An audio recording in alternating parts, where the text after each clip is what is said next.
Okay. Well, thank you very much for everybody who came here tonight, and particularly those who've travelled a long way to get here.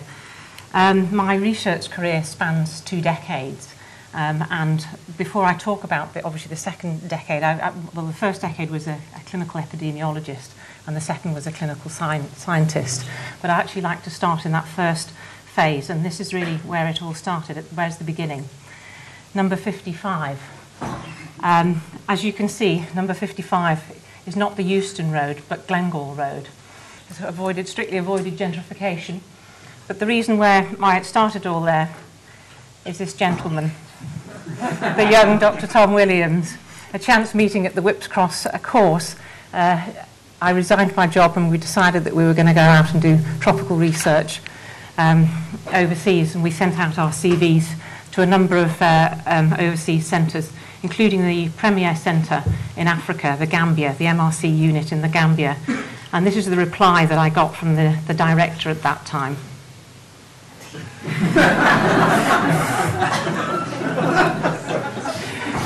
So, determination. So we carried on, obviously, applying, and this man was very happy to, obviously, press the gamble button. This is David Weatherall, at the time the Regius Professor of Medicine in Oxford, and this is him with his map of alpha thalassemia. It's probably one of the lesser known thalassemias because it's actually clinically silent, yet it is the commonest monogenetic disorder of mankind. In fact, it's in some parts of tropical Africa, it's more common to carry the gene than actually not. So rather like Haldane's theory for sickle cell and beta thalassemia, why has it arisen? And the idea was that as you see from the distribution, this also parallels the distribution of malaria. So the idea that this had some sort of survival advantage against death from falciparum malaria. Although there had been epidemiological studies mapping the gene frequency with historic frequencies of malaria epidemiology, there have been no natural history studies to actually nail down the epidemiology. And so this is really what we were sent out to Vanuatu to do this. This Vanuatu is in the southwest Pacific, it's an archipelago of 80 islands, about 2,000 kilometres east of Australia. And we were based there for 3 years. Perfect island population to study this. No other disorders of the red cell. 60% of the population carried alpha thalassemia, and the population was exposed to hyperendemic malaria.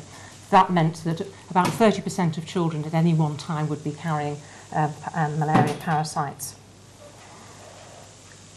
So we set about conducting an active surveillance study over 2.5 years. We had 900 children under active surveillance every week to try and determine frequencies of episodes of malaria. And when we got back to Oxford, we genotyped them.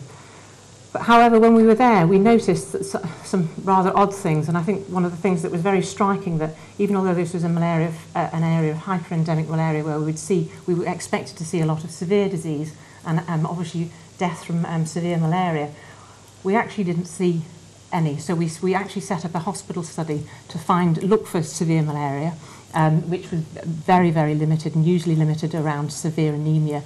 And we didn't document a case in 2 years of children dying from that. We compared this with the study the site that we were about to go to, and a few years later, the Khalifa site in Kenya. While the epidemiology of malaria seemed very similar, the same endemicity of malaria, what we were seeing is very, very huge differences in the mortality or burden of severe disease. What was present in this population but absent in African populations was the presence of vivax. We also noticed some very odd interactions. There seemed to be a reciprocal relationship between the epidemiology, also the prevalence of malaria, vivax, and also falciparum. and their actual age prevalence curves were very different, suggesting that there was some sort of biological interaction between these two parasites.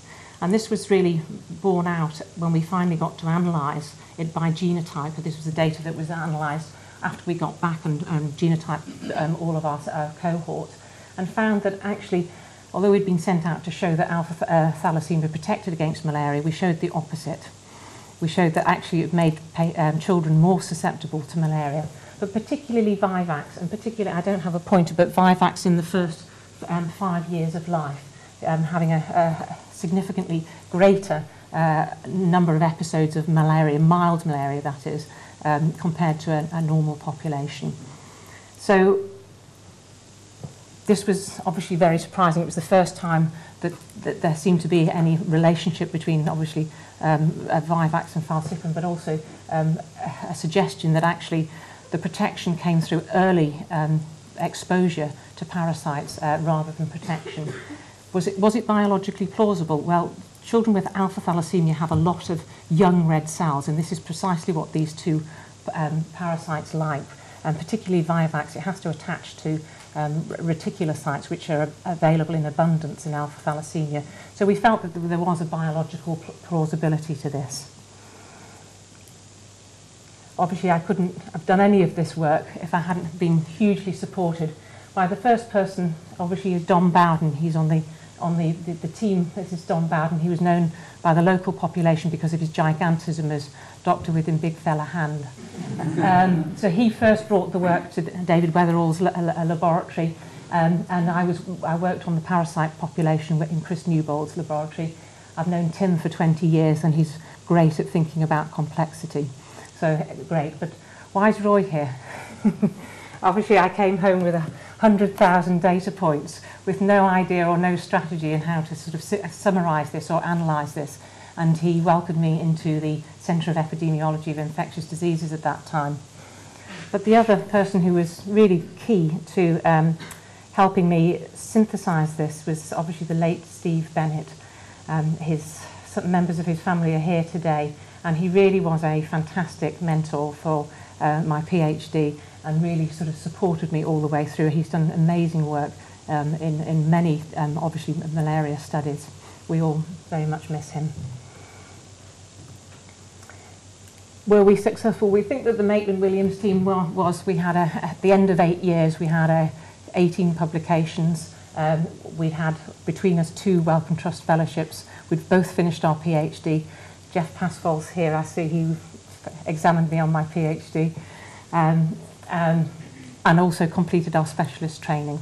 So we think that the comments that were made earlier in that decade might not have been appropriate, and of course this was other part of the output as well. They had the same reaction when I told them I'd been made a professor at Imperial many years later. But we were ready for the next challenge. The real heartbeat of malaria is in Africa, and it doesn't matter what work you do in Southeast Asia or tiny little islands of the South Pacific. Where it really counts is in Africa. And we wanted to go back to Africa, particularly go back to the Khemri Wellcome Trust unit in Khalifa.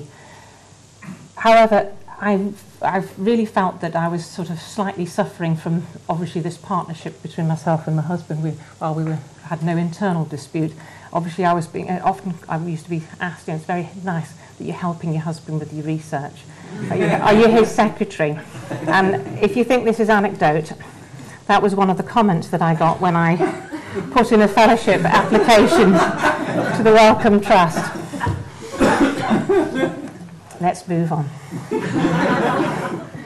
Right, I've got a story now that I've been waiting to tell for over 20 years. And it's back in the good old, bad old days of the NHS when I was an SHO at UCH doing neonatology. At the time, there was many of the registrars there who've become eminent professors in themselves. David Edwards, Dennis Azzopardi, and to name just the 2 people who've come here. But it used to do killer weekends, so you got heaps of experience, but obviously at the expense of a lot of suffering of energy. But on Monday morning, you had to go and do all the well baby checks, which is a bit of a euphemism because they're always involved doing lots of extra work. And I would work on the 6th floor and go all the way down to the 3rd floor, but I kept on this Monday morning getting mithered by the nurses. I said, there's this doctor here and he wants to go back to work. Could you come and please discharge him from hospital? He'd come and do the check. So I stomped downstairs and I grabbed the notes and in I went. And there was this, obviously all the politeness, and I noticed this person that looked like he was barely out of medical school, a fresh-faced person. And I said, so who do you work for? And he said, well, that's a difficult question. I thought, well, that's quite straightforward. Who's your boss? The answer came back, well, I suppose I'm my boss. And I glanced down at the name.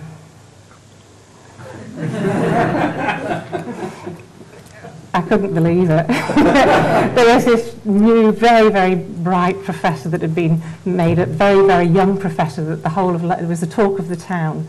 At the time, this is my first time for meeting Mike.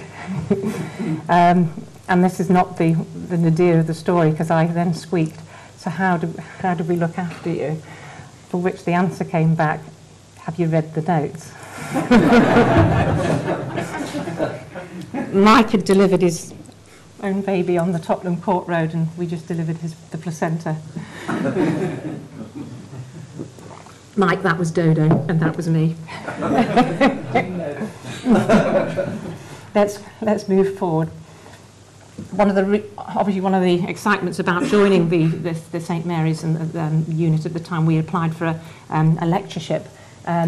Allowed us to be exposed to really what's been the revolution of critical care or emergency care that certainly I sort of witnessed when I'd gone back to paediatric care after leaving it in the early 90s.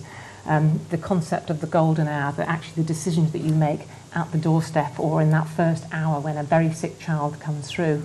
And obviously certainly the research and the team at St Mary's really embraced that. This is St Mary's. This is a child. So when you talk about critical care, that's what people think about. They think about ambulances. They think about intensive care units. And that is actually a patient with meningococcal disease coming back from retrieval. And this is what, obviously, the unit at St Mary's is renowned for. It has the lowest mortality for this disease in the world. And it's obviously from the research that Mike and the whole members of the team that have done, and they continued to be there. So it was very exciting being able to join that. But obviously, could you extrapolate or at least take some aspects of that, certainly the early management, to Africa, where the demand was absolutely enormous, yet the resources were very limited. This is the part of Africa. I'm talking about sub-Saharan Africa, where obviously trying to generalise any aspect of this, one has to think about hospitals with limited infrastructure, with no access to intensive care. Most children will not ever be exposed to any sort of access to intensive care. And obviously thinking about relatively simple algorithms which are for management. I tell a lie, there is an intensive care unit in Nairobi. This is the Nairobi hospital. It's a public hospital, but the ABC starts with a credit card. So it's... Hello, Alan. So it's not really accessible to the general public. This is the reality of care, that this is one of the hospitals that was involved in the FEAST trial. It's a sort of general hospital in the eastern Uganda with about 8,000 admissions a year. And this is their emergency room. So really very limited, that you're obviously relying on the fact that the team work together and they've got access to some basic emergency treatments. To start this, I sort of disappeared off, and I have been there for the last 10 years. This is probably why I'm probably Imperial College's best kept secret, because this is the unit that I've been based at, or my research has been based at for the last 10 years. The director is Kevin Marsh, and he's brought together a cadre of international scientists and also African scientists. He's the director of the 2 units there, and I've been based in the Khalifa unit. Bringing all these people together allows, obviously, the development of systems where we don't have parallel or separate streams of clinical research, laboratory research, and also epidemiological. The whole thing's integrated. So there's a very unique clinical research program there. It's a hybrid between, obviously, a clinical service which offers good quality care for the Khalifa district population, but also allows us to do high-quality clinical research. We have databases that span over 20 years with over 30,000 children that are recorded on that. Linked to that are high-quality clinical investigation, but also a sample archive. Linking it to a demography population allows, and with three censuses a year, allows us to describe the incidence of disease, which is very important for public health, but also having high-quality laboratories on site allows basic science to occur alongside this. It was known in its early days for being a malaria program, but that's really evolved to addressing many of the pressing and relevant questions for child health. One of the big things that both Kevin and Bob Snow have been very, very clear on is they want to develop capacity, and this has been a major part of the programme, which again is very helpful when obviously you're trying to develop the careers of African scientists. This is my research portfolio really over the last 10 years, but the one bit I'm going to focus on is obviously the emergency management of children who have malaria and sepsis. So what is to hand when a patient comes through the door? Well, there's only really very few therapies that you can intervene at admission that might make a difference. Most of these don't actually have an evidence base, although there's recommendations made by the WHO. The evidence base behind them is pretty weak. One thing that I haven't featured on this is obviously, certainly for malaria endemic areas, is the antimalarials. That's obviously a very common thing, but that's come off the list because a very high quality trial was run over the last few years and had a fantastic result, which was published a year ago, in fact, in the Lancet. So one can do very high quality trials and inform management guidelines, and obviously this will result in a significant change in the guidelines for treating malaria from the time-honoured quinine to the newer drugs of artesunate. This is my research, and I've been nicknamed Professor of Fluids. I'm not quite sure why, but there we go. So, and I'm just going to take you through some of those. So we have to go back to the beginning to say, well, why did you need to do all of this? Isn't this already standardised?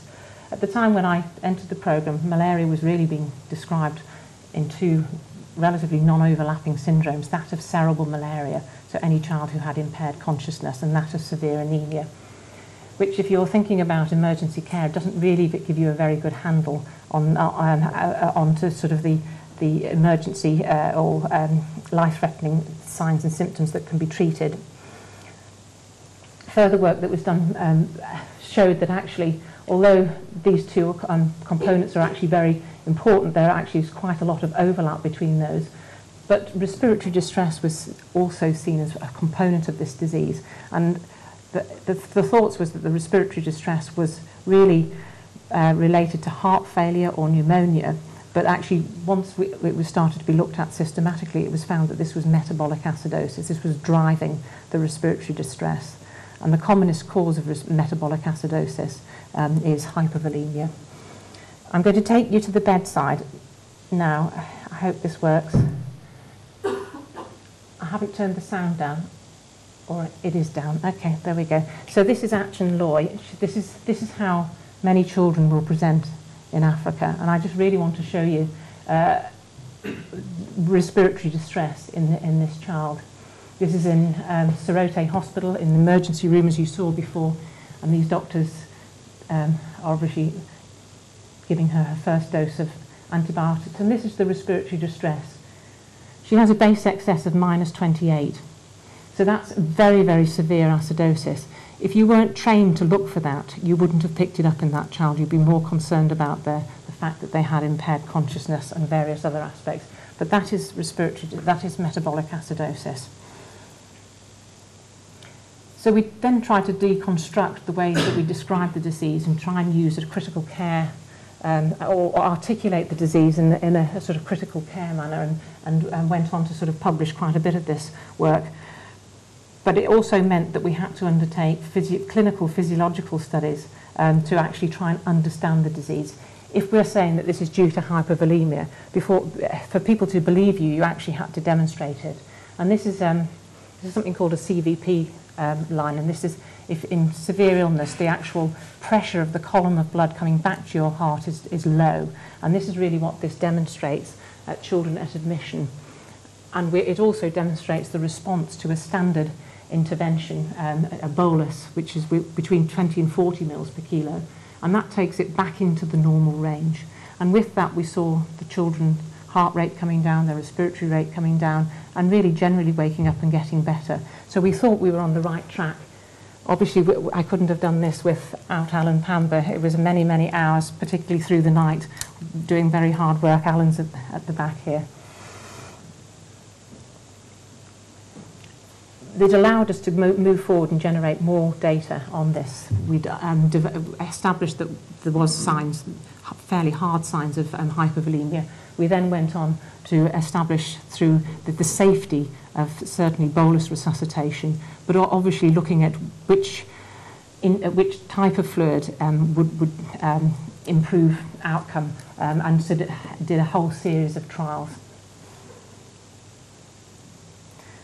This was summarised quite a few years later by Sam Aketch, who's currently doing his PhD with me in the BMJ. And there was a bit of excitement, certainly from the critical care world internationally, that these were paediatric trials that were beginning to show this is, if this shows that albumin, anything that lies this side is better than any other fluid. So from these early trials, it suggested that actually albumin was had a significant advantage over any fluids. These were not controlled trials. In other words, we didn't have an arm that didn't receive boluses. So all we could tell was what was the best fluid. But then we sort of ran aground. We put this into many different cycles of funding, but it was being turned down over issues over safety, and also issues over, well, I think you need to do a little bit more physiology. And I really want to thank the COSMIC group, which is the charity of Children of St Mary's Intensive Care. This is a charity that picked up my salary to keep me going through those days while we were waiting to try and obviously convince somebody to fund this. One of the things that the WHO said, that they didn't consider fluid management of the sick child as a health priority. Well, when we actually looked, the shock in sick children affects between 10 and 20% of children coming into hospital. So actually, to say that this is not an important health consideration, I think they just didn't really understand this. It has a substantial mortality, and some of the interventions that we were proposing could be highly cost effective in reducing and targeted in reducing mortality. At the time, obviously, when we were conducting these studies, most children don't receive any extra fluid. Certainly they don't receive fluid boluses. That would be the standard of care. And really the only group that was receiving boluses by WHO guidelines were children really far too late into their course of their disease, and far too few and far too late. We were finally rewarded with a bit of success. The fluid management trial was finally funded in 2007. Obviously, a trial is not a personal award, it's an award to a whole group of people, and many of these are mentioned in this slide. The partners really, obviously we had 6 sites in Africa, and 2 major sort of sites in the UK. Imperial was the sponsor and the host of the trial, but obviously we worked very in close collaboration with the clinical trials unit. So when Mike and I finally got this award, we thought, crikey, we need some help. We wanted to run it in Africa using our lovely clinical trials facility, but we really did need substantial sort of guidance from our friends from the CTU who'd been substantially involved in the design of the trial. Obviously, this slide tries to say far too much about far too many people, but really, obviously, the trial management and obviously the whole running of the trial done in Africa, but through consultation with the MLC Clinical Trials Unit here, and many of these are the people who are involved. They also were involved in obviously running the endpoint review group. I'm not going to highlight everybody's role, but I've got it all in pink because you can see that there's quite a lot of girl power there, which is very, very nice. But obviously there's the honorary member that's not a girl, Abdul Babika. He was our trial statistician. And this is him booking his venue for his next talk. We were very, very lucky to have many, many fans throughout the world. This is actually Johannesburg, the football stadium. That's right. It was courtesy of Di Gibb. So Ab was our and kept us on the steering the guide, and obviously this other person, Di Gibb, who I don't think a week goes by without me phoning. We have a lot of communication, and really she is very much renowned for obviously running huge HIV trials in Africa and obviously making these trials run. So we were very, very lucky to have obviously have this, them involved in the trial. So we got the money, setting it up, crikey. There was no off-the-shelf package of how to run a critical care trial at the time when we got this award. We obviously had to be terribly creative. We were working certainly in Uganda, in hospitals that had 60,000 acute admissions through the door. We had people who were involved in the acute services that had been there for very many years. We didn't want to develop a trial team that acted as an island within that acute care team and said, thank you very much, but we'll just do our own work. We had to integrate the trial within these units. So what do you do to start with? Of course, the Hans badgered me, but we decided that the first thing about running a clinical trial was obviously improving the environment. So we had a facelift certainly for the hospitals in eastern Uganda. And obviously we had to improve the sort of emergency care, or at least the support. This was Mbale, which is again another hospital in eastern Uganda, before and after the paint up. And obviously you probably can't see any of this, but this is an oxygen concentrator. So we had to add in other aspects of emergency care. So we weren't just focusing on the fluid boluses and walking away.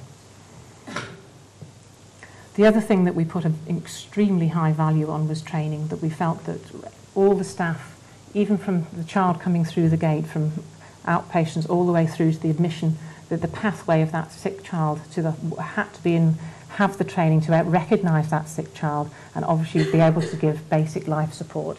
So this is our team in Malago Hospital training the team there in critical care. So it wasn't just a one-stop shop. We trained people throughout and obviously giving refreshing training.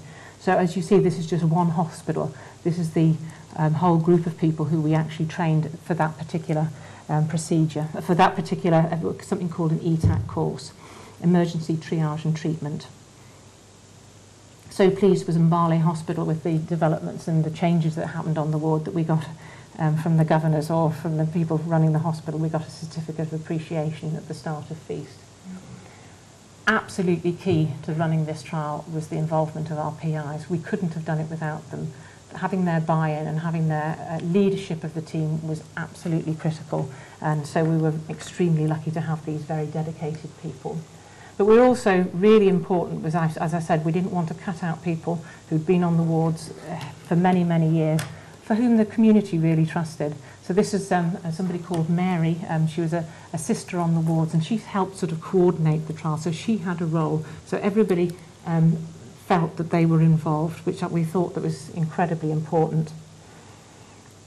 The other thing that we argued very strongly for was the fact that many of the patients who we were treating in this trial were very critically sick.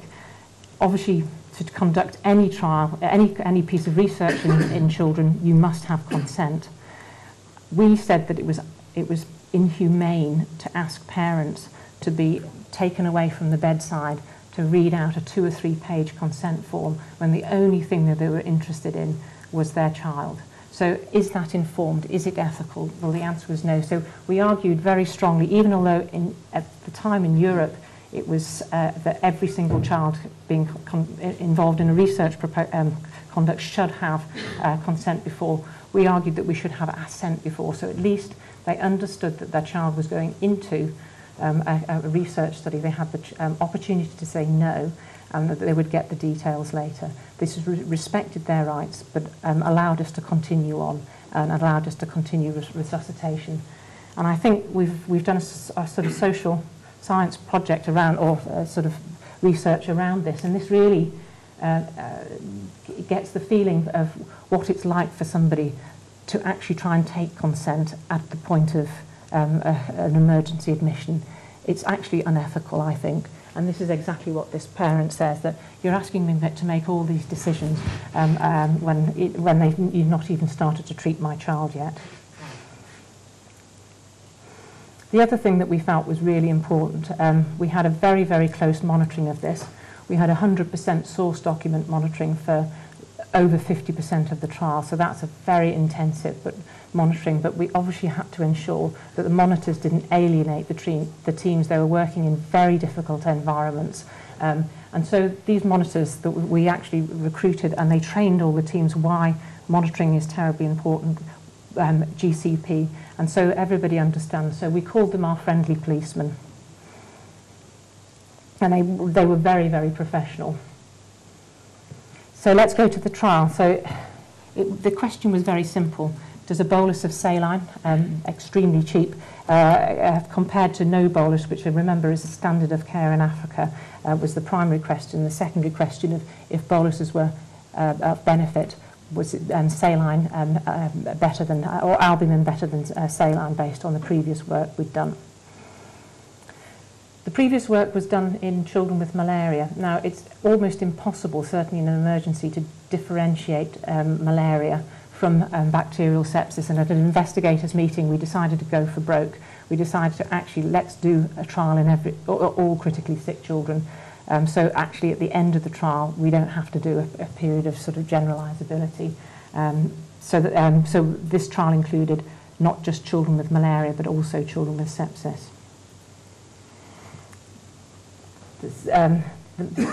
The actual intervention that was being tested was a bolus of saline. Most of the boluses were given at admission in the first hour, comparing albumin, saline, to again to control so that they didn't receive any boluses. Now, across all of the arms, they all received a standard of care as dictated by some of their signs. So if they needed their glucose correcting, they needed oxygen and various other things. But the only thing that differed between these children was obviously that bolus at admission. The primary endpoint was 48-hour mortality, and obviously we wanted to see if lives are saved, certainly at 28 days, was the life saved, obviously the quality of life saved, because children who have cerebral malaria can develop neurological sequelae afterwards. We had a fantastic enrolment. We actually kept the enrolment, or limited enrolment. I mean, I think most people think, well, 4 patients a day, crikey, but we wanted quality rather than quantity, because we could have finished this trial a lot sooner, but we really wanted everybody to stick to the protocol. So we really limited enrolment for each site, but again, had a fantastic recruitment. This is over a 2-year period, over 3,000 patients. On the 12th of January this year, after the 5th interim analysis, I got a phone call from these 2 characters, and it wasn't because they were having a bad hair day, although it might look like. Tim was the chairman of the Data Safety and Monitoring Committee. Ab was obviously the trial statistician. Remember, this is 10 years of research and a lot of personal commitment and commitment from many, many people. They said that they were stopping the trial. They were all recommending that they wanted the trial stopped. And they said, because fluid boluses can be of no benefit. And I thought, crikey, what went wrong? What did we do? What happened? I can't believe this. So let's just go through the conduct of the trial. What did go wrong? Well, certainly in terms of eligibility, the people who were in the trial were the right people. So we didn't have to do a per protocol analysis. That we only needed to do by intention to treat. So we hadn't been recruiting the wrong patients into the trial. The second aspect is obviously, did people follow the randomization codes? Did people who were meant to be receiving boluses get boluses? and those who didn't. And again, that's almost perfect. So everybody was following the protocol. Looking at the fluid boluses, again, remember most boluses are given in the first hour. You see this big difference between the two bolus groups, the albumin A, S, and saline, compared to the normal. So there seemed to be, people were following the protocol, there seemed to be a very clear gap between the volume of fluids that children received in the first hour. Was it because we were just got excess safety problems over this? But this is of all the children in the trial, so there was no signal coming through from the safety concerns, because that was one thing that we were very concerned about, that were we drowning these children? It certainly hadn't seemed throughout the trial. And again, this was very clear that actually of those who had suspected pulmonary edema or raised intracranial pressure, the endpoint review committee that reviewed everything blind to intervention actually said most of the relationship was uncertain or unlikely. So it wasn't anything that was immediately detectable from a poor conduct of a trial or the fact that we had excess adverse events. It was this that was the problem, or there was a big difference. So remember, this is an intervention that is given throughout the world. It's a standard of care throughout the world to critically sick children. So we were assessing it for the first time in a controlled trial. And what you see is obviously the mortality in the bolus groups. You couldn't put a cigarette paper between the albumin and saline. They had a 10% mortality. But what we showed was obviously those children who didn't receive what we would have thought was standard of care was a substantially lower mortality. This translated to an increased risk of 45% of those who received boluses compared to those who didn't receive boluses. Well, when were they dying? Well, you see, as the boluses are going in, there's no difference between the arms. The substantial mortality was occurring just after that, particularly in the first 12 hours. And this was very important because this is at a point in time when children were under serial monitoring, that they had bedside observations that were done. So they were being carefully looked at. We didn't just give them a bolus and walk away. So these were children were under a lot of, but we saw a substantial difference in the boluses. The secondary endpoints, did children who were in the control arm hang on to 48 hours and then fall apart after that? No, there was a sustained difference between the bolus arms and the no bolus arms, even at 4 weeks. So this is a composite endpoint at 28 days, that including neurological sequelae. So boluses still remained harmful at 28 days. And that's overall trans. So that was the reason. Not that certainly to continue on the trial, we would not demonstrate that boluses would be of any benefit, but obviously there was also a concern that they were causing harm. When we interviewed doctors before we gave them this result, obviously the result when was delivered remained confidential amongst the investigators, but we then had to go and tell the trial teams. We interviewed them before we actually read out the results, and they all said boluses are going to be better than no boluses. We give a fluid bolus and we see children get better. So we think that that's what the result is going to be. So when we actually showed them this result, they really couldn't believe it. In the investigators meeting, when we actually presented the results, normally what we'd go on to do is a business meeting and everything else, that we almost had to go into a psychotherapy session because people really simply found it very difficult to deal with this result, as has the rest of the world. We looked at every subgroup. This is obviously a pre-specified subgroup that we needed, a subgroup analysis pre-specified by the analysis plan. If you're sitting on this side of the line, it means that if you have a bolus for any one of these subgroups, it means that your outcome is worse. And you see that all of the subgroups lie on this side of the line. So there's no children that really lie on that side of the line, suggesting that boluses are of any benefit. I think people have felt this was just a malaria trial. In fact, only 57% of patients actually had malaria. That means that 43% of children had suspected sepsis. So it was a malaria and sepsis trial, and we delivered the same result in those two subgroups. We're very concerned to get this out rather than spending a long time worrying about whether this, what the mechanism was. I think we felt that it was absolutely critical to get this result out into the public domain. So after that phone call, we stopped enrolment first thing the next day. That was in the evening. And it really, between the last patient enrolled to actually online publication, only took us 4 months. And the data lock you saw was only literally, half a month between that and submitting it to the New England Journal. So we were on a substantial fast track to get this result out. And there it is, that's the article. It's freely available online and will be.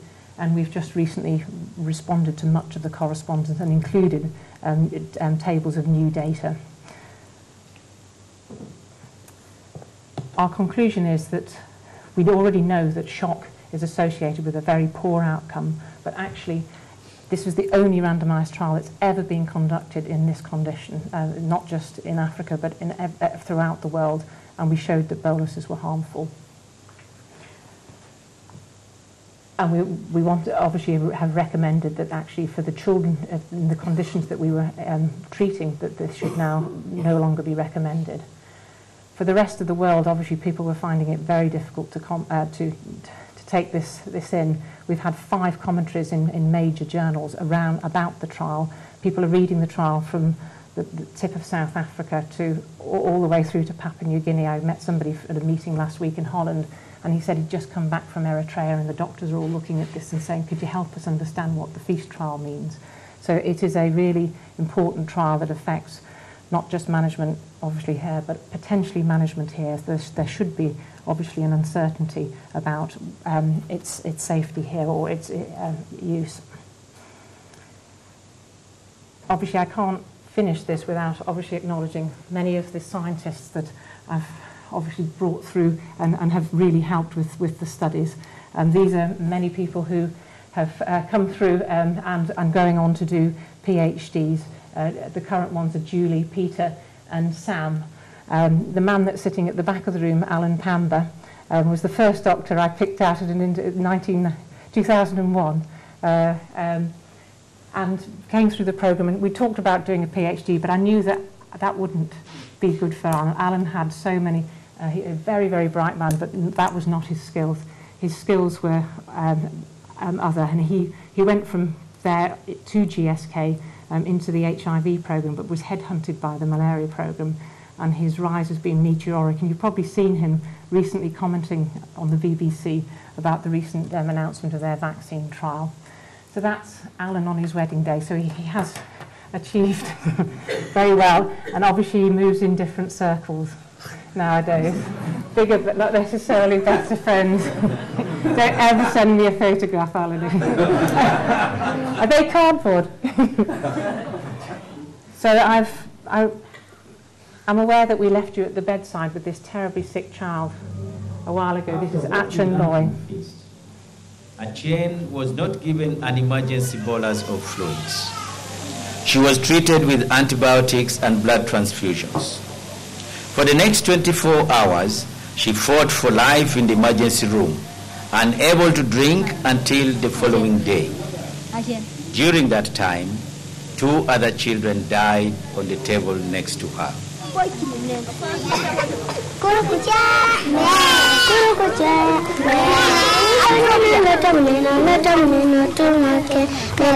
Today, Achun is back in her village with all possibilities of leading a healthy life. What we have found in FEAST will, in the long term, help many more children like her. We have shown we can do high-quality research in our busy hospitals. We have shown that better training and basic emergency procedures can save many lives.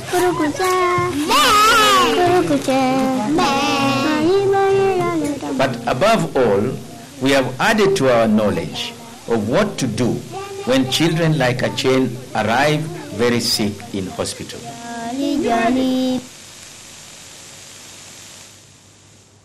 And I just want to give obviously the last word on this to Peter Olipot. Have shown us that it is possible to do research in Africa.